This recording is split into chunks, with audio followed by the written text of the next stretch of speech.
방금 미국과 이란 간의 갈등 분위기를 바꿔놓은 긴급 배피 명령이 내려졌습니다.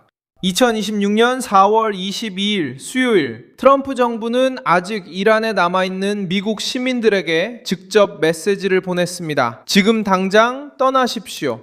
이 경고는 이란 영공이 부분적으로 재개방된 후에 나왔지만 메시지는 안도감이 아니라 위험을 알리는 것이었습니다. 워싱턴이 즉각적인 철수를 지시할 때 신호는 분명합니다. 백악관은 진정한 안정을 보지 못하고 있습니다. 백악관은 위협에 둘러싸여 있고 실제로 깨질 가능성이 있는 취약한 휴전을 보고 있습니다. 바로 그 순간 더 중대한 사실이 등장합니다. 미국이 자국민에게 이란 영토를 떠나라고 경고하는 동안 이슬람 혁명 수비대는 해상에서 압박을 높이며 페르시아만에서 선박을 공격했습니다. 지금부터 그 모든 이야기를 들려드리겠습니다. 이제 계속 잘 알고 싶으시다면 채널을 구독하고 실시간 정보와 최고 수준의 보도를 받아보세요. 믿고 보는 밀소날비스입니다. 따라서 지금 벌어지고 있는 일은 단순한 반려적 경고의 연속이 아닙니다. 이것은 현재 진행 중인 위기의 단면입니다. 미국 국무부는 미국 시민들에게 항공편을 주시하고 항공사에 문의하며 필요하다면 아르메니아, 아제르바이잔, 터키 또는 투르크메니스탄을 통해 육로로 출국할 것을 안내했습니다. 또한 이란 정권이 출국을 어렵게 하거나 수수료를 부과하거나 이중 국적자의 경우 특정 서류를 요구할 수 있다고 경고했습니다. 이것은 바로 초반의 핵심 질문에 답을 줍니다. 이 움직임의 중심에는 누가 있습니까?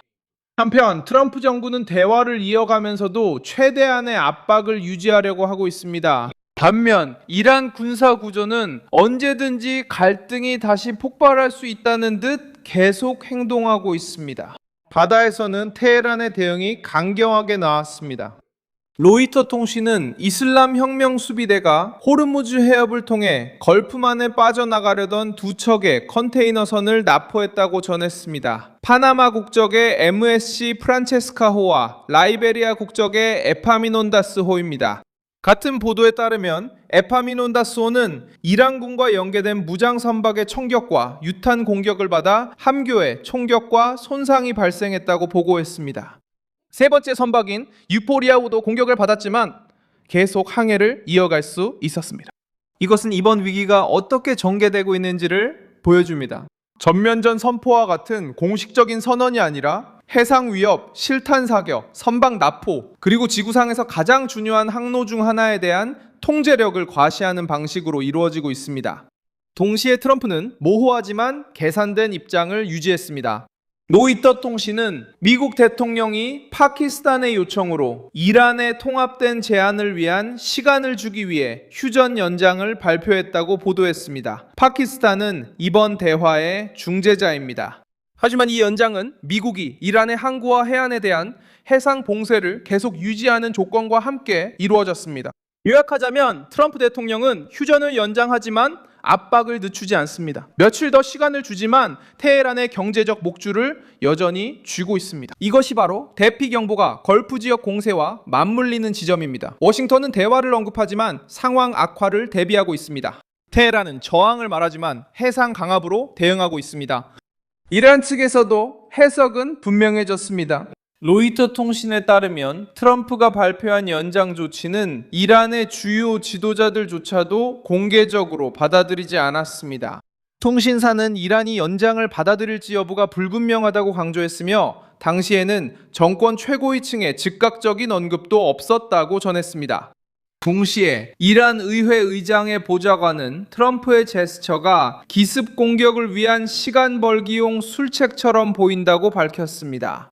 바로 이 지점에서, 이 상황에서 가장 강하게 도는 의혹이 등장합니다. 정권이 분열되어 있고 더 강경해졌으며 더 군사화되고 눈에 띄는 양보를 할 의지가 적다는 의혹입니다. 이 사건과 관련해 돌고 있는 자료들에서 주로 느껴지는 분위기는 내부의 혼란과 무장 세력 앞에서 점점 더 약해지는 정치적 통제력입니다. 이 의혹은 근거 없이 생긴 게 아닙니다. 로이터 통신 자체도 트럼프가 자신의 결정을 정당화하면서 이란 정부가 심각하게 분열되어 있다고 말했다고 보도했습니다. 이 문제는 중요합니다. 왜냐하면 대피 명령의 배경을 이해하는 데 도움이 되기 때문입니다. 워싱턴이 정권 상층부에 깊은 분열이 있다고 믿는다면 계산이 달라집니다. 이런 환경에서는 충동적인 결정이나 파벌 간의 분열 혹은 통제되지 않는 반응이 공식적인 협상보다 더 빠르게 일어날 수 있습니다. 그리고 이런 상황이 페르시아만에서 선박이 공격받는 일과 맞물릴 때 미국 민간인들에게 주는 메시지는 분명합니다. 상황이 완전히 악화되기 전에 미리 떠나라는 것입니다. 또한 힘을 실어주는 세부 사항이 있습니다. 이슬람 혁명 수비대의 선박 공격은 맥락 없이 일어난 일이 아닙니다. 그 공격은 국제사회가 호르무즈 해협을 다시 열지, 해상 운송을 재개할지, 위기를 완화할지 논의하던 바로 그 시점에 일어났습니다. 가디언지는 이란 국회의장 모함마드 바게르 갈리바프가 해협 재개방은 불가능하다고 언급했다고 보도했습니다. 그에 따르면 미국의 해상 봉쇄를 포함한 휴전 위반이 계속되는 한 해협 재개방은 불가능하다고 했습니다. 이것이 위기가 진정되지 않는 이유를 보여줍니다. 이란은 해협을 정치적 지렛대로 삼으려 합니다. 이란은 워싱턴이 대가를 치르지 않는 한 정상적인 항해로의 단순한 복귀는 없을 것임을 분명히 하려 합니다. 다시 말해 테헤란은 바다를 협상의 무기로 삼으려는 것입니다. 실제로 이것은 이란의 움직임이 왜 일어나는지에 대한 답을 제시해 줍니다. 이슬람 혁명 수비대는 단순히 선박을 가로막기 위해서만 행동하는 것이 아닙니다. 그들은 여전히 두려움과 비용, 지연을 강요할 수 있다는 것을 증명하기 위해 행동합니다. 선박에 발포하고 두 척을 납포함으로써 그 정권은 여러 가지 메시지를 전달하고 있습니다. 동시에 미국의 봉쇄에 도전하고 보험사와 선주들에게 압박을 가합니다. 또한 테헤란이 조건을 내걸지 않으면 그곳을 아무것도 통과할 수 없음을 세계에 알리고자 합니다. 휴전은 말로만 존재할 뿐 실제 권력은 여전히 위협의 논리로 움직이고 있습니다. 또한 이 연속적인 행동이 선택된 시점도 주목할 만합니다. 로이터 통신에 따르면 이란의 호르무즈 해협 봉쇄와 제한 조치로 인해 하루 평균 약 130척이 오가던 선박의 1일 이동이 크게 줄었다고 합니다. 전쟁 이후 선박의 이동량은 훨씬 더 낮은 수준으로 떨어졌습니다. 이것은 단순한 보여주기식 행동이 아님을 증명합니다. 이번 위기는 이미 항로의 정상적인 운영에 영향을 미쳤습니다. 시장도 그렇게 반응했습니다. 로이터는 선박 관련 사건 이후 석유 가격이 다시 상승했다고 보도했으며 이로 인해 호르무즈 해협이 정상화와는 거리가 멀다는 인식이 강화되었습니다. 트럼프는 유포된 자료에서 해협이 계속 압박을 받아야 한다고 주장하는데 그 이유는 이것이 이란 정권의 자원을 고갈시키기 때문이라고 합니다. 한편 테헤란은 압박을 받으면 해협 통과를 위험하고 비용이 많이 들게 만들 수 있다는 점을 보여주며 대응하고 있습니다. 이번 대피 명령은 겉보기보다 훨씬 더 큰 의미가 있으며 단독으로 내려진 것이 아닙니다. 이 명령은 두 척의 선박이 납포되고 세 번째 선박이 공격당했으며 상호 신뢰 없이 휴전이 연장되고 이란 지도부가 강경한 태도를 보인 상황에서 함께 내려졌습니다. 이 모든 것이 모여 하나의 메시지를 전합니다.